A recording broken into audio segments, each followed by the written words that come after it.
Don't do GEO until you watch this entire video. Companies are slashing their SEO budgets in favor of GEO, and if you abandon SEO in favor of GEO right now, I guarantee you are going to lose a ton of money. This is the reality of switching from SEO to GEO. Former client of ours parted ways earlier this year and focused all their efforts on GEO. They replaced our service with from what I know, a $300 or $400 a month GEO SaaS tool, promising all this kind of visibility on OpenAI, Perplexity, Claude, things like that. Here's how it has turned out for them thus far. 762 money page keywords no longer rank in the top 3. You can see drops from 1 to 32 on a 15,000 volume keyword, which we got them there for. 3 to 25, 10,000 searches a month. Again, we got them here. 1 to 15, 4,500 searches a month. Again, nowhere even on page 1 anymore for most of these keywords. And this is because they decided to go all in on this GEO thing, right?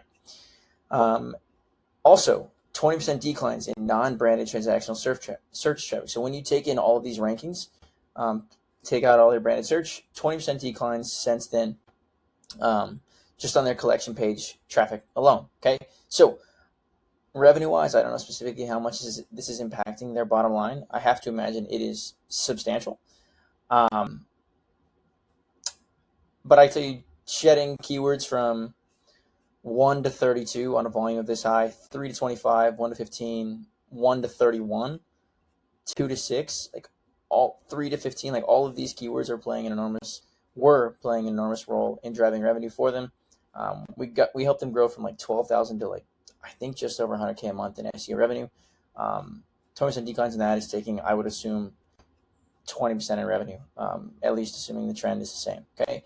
They're also not the only brand like this. I talked to a brand last week, and honestly, I think their CMO's career went up in flames in real time. It's a fractional CMO they hired. They interrupted the CEO several times. They said AI, GIO over 40 times in probably a 25-minute conversation I had with them. Pretended she knew everything about SEO and GEO. Even the CEO had to correct her twice. I had to correct her a handful of times. She was just throwing out a bunch of buzzwords to, seem intelligent. And quite frankly, she achieved the opposite effect. Okay. I had no interest in working with this brand after that conversation. It was just quite honestly annoying to be around. And I'm 100% certain that if their CMO continues to push exclusively for GEO, the company's performance and bottom line will suffer, as did this brand I kind of shared you guys earlier. All right. So here's the deal.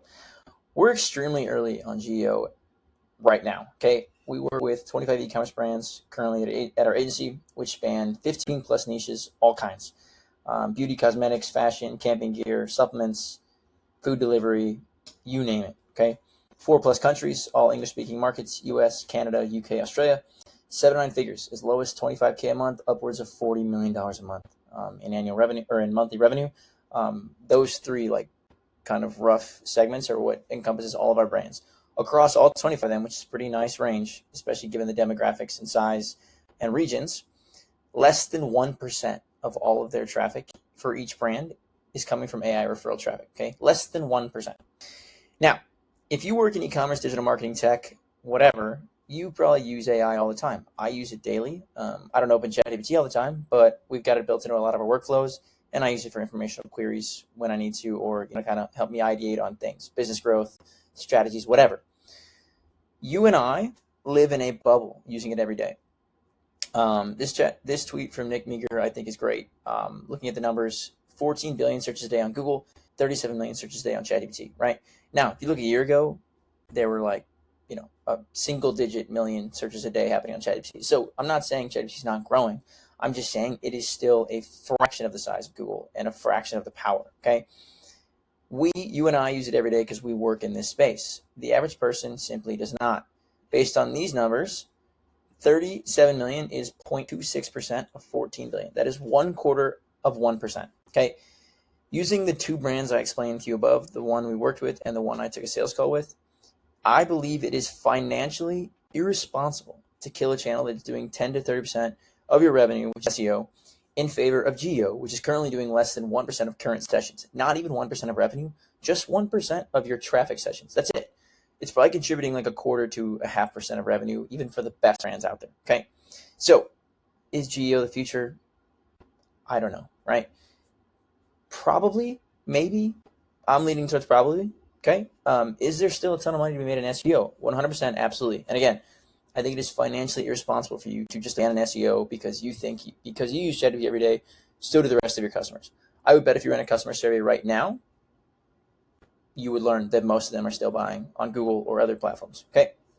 Now, hybrid approach to SEO and GEO. This is what I'm doing right now. Okay. So this is a hot take, and this is not my original take. I saw a tweet about it the other day, and I couldn't find the original person created the tweet. I tried to find it. I was going to be in here.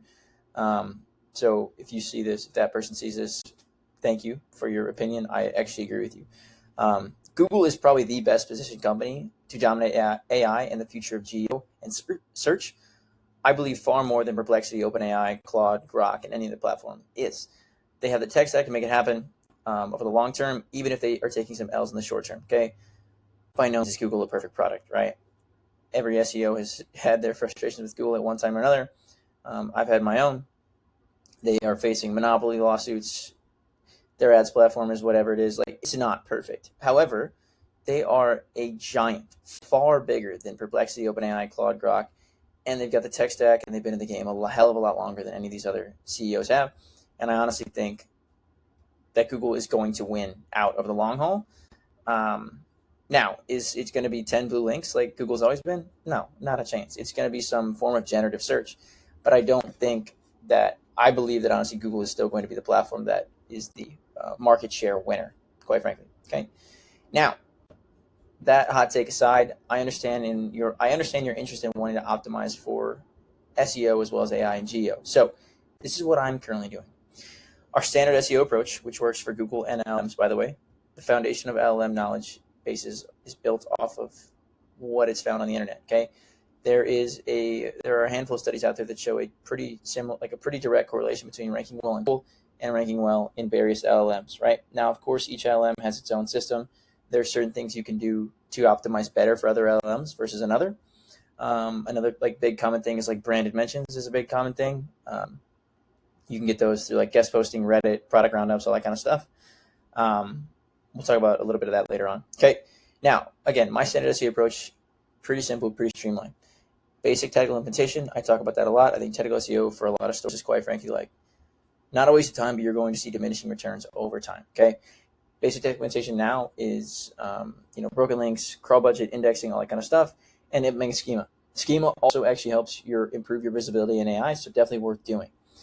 Second thing, product page and collection page optimization. This is existing pages, nothing new here. New collection pages with Moneyball SEO. I just dropped a video on that yesterday, of course, and I've talked about the concept extensively beforehand. And internal linking, right? Internal linking between similar pages gives users and search engines a better understanding of your site. Okay, that is all stuff if you're familiar with SEO or not, even this is stuff that should make sense to you. This is what we've been doing. This is traditional. Okay, now competitor-based articles. This is a good way to get your foot in the door for GEO. Okay, competitor versus your brand, competitor alternatives. Why do this? This is a direct quote from a study by XFunnel, which is linked here. Product-related content, including best of articles, vendor comparisons, head-to-head comparisons, and product pages directly from vendors, dominated AI citations, ranging from roughly 46% to over 70% of all cited sources. Okay, so not to mention product pages, we covered that earlier on, which is here. Best of articles, vendor comparisons, and head-to-head comparisons were 46 to 70%. That is roughly 1/2 to 3/4 of all cited sources came from these formats of pages. Okay, so getting your foot in the door GEO, as simple as creating competitor-based blog content. I've got a video on that on my channel. Go check it out. Okay, number 3 is Reddit. Both Google and Reddit have a partnership. Both OpenAI and Reddit have a partnership also. Okay, Reddit, pretty good month pretty good year and a half if you bought Reddit stock, or if you've been holding on to it for a while. Kudos to you on there. Okay, Reddit is becoming a very, very good marketing engine. Not only can it have impacts on reputation management, but you can influence the knowledge base on OpenAI on how it perceives your brand, both positively or negatively, as well as how you can influence your competitors positively or negatively with Reddit. Okay, so it's becoming really popular. Reddit is if you want to build an OpenAI strategy, largely you should build it around Reddit, as well as traditional SEO kind of principles. Okay, We're working on a few Reddit things right now internally. Once I've got some more data and some more case studies out about it, I'll share more on my channel here. So kind of more on that soon. Okay. Now, if you don't know how to navigate the future of search and you're a Shopify brand doing $500,000 a year or more in revenue, and you want to grow your organic search revenue, both from the, what is evidently making money SEO right now, as well as the future with GEO, we can do it for you at New Seas. Book a discovery call with me to learn more below, and I'll chat to you there. Links in the description. Peace.